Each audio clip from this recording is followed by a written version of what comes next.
So good morning everyone. Ayan, welcome to my new video. At papunta tayo ngayon sa Muscle Fit and Fitness Center para mag-workout. Then topic lang natin ngayon CH2. I think hindi pa I think ito yung bike na hindi pwede sa beginner, newbie, o yung medyo nagsisimula pa lang, no? This bike is too powerful.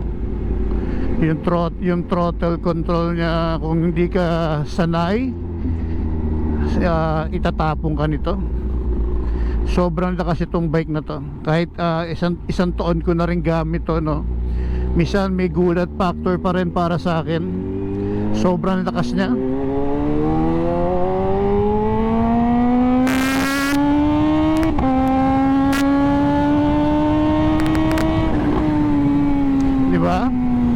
Hindi mo siya pwedeng biruin. Pag biniro mo tong motor na to, makikipagkita kay San Pedro.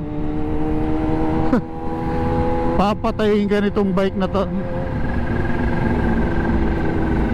Lalo na minsan may mga pagkakataon na alam mo yun, parang kahit ako mismo nagugulat, napapadiin ako sa throttle niya, which ay sisibad ka niya. Talagang dalawang beses na ako itinataas itong motor na to, na pag napapadiin ka sa sa throttle, itataas ka talaga niya. Compare sa CX-10R, mas for me mas safe ang CX-10R compare dito. Ito, walang hiya tong motor na to. Pag tinarantado mo to o biniro-biro mo tong motor na to, papatayin ka nito. Pag ito gamit mo, hindi pwedeng yabang, hindi pwedeng mayabang, hindi pwedeng maangas. Titilapong ka dito sa motor na to. Sobrang lakas ng torque niya.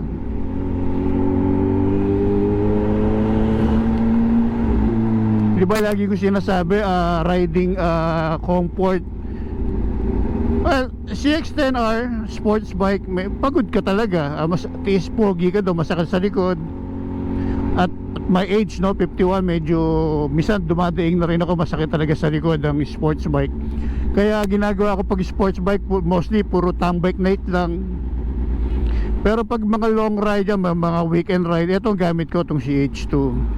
So komportable, hindi ka pagod, nakakatakot nga lang. So sabi ko nga, pag biniro mo itong motor na to, apatayin ka nito.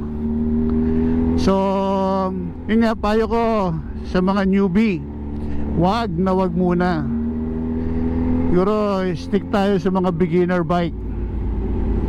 So yun lang ang aking masasabi sa motor na to.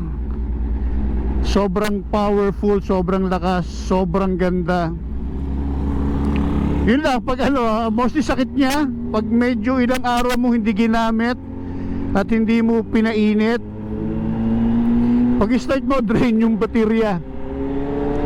So yun pa lang yung nakikita kong problema dito sa ZH2, no? Pag ilang araw mo hindi ginamit at naka-stack lang sa bahay, mga 2-3 araw lang, hindi ko alam kung luma na yung baterya ko or may problema talaga, kasi every time ganun eh. Pag ilang araw mo hindi ginamit, na-drain yung battery niya. Actually hindi naman drain, ayaw niya lang talaga mag-start. So ayun lang, at samahan nyo muna ako. Papunta tayo ng Muscle Fit and Fitness Center. Doon tayo mag-workout ngayon. Bye bye.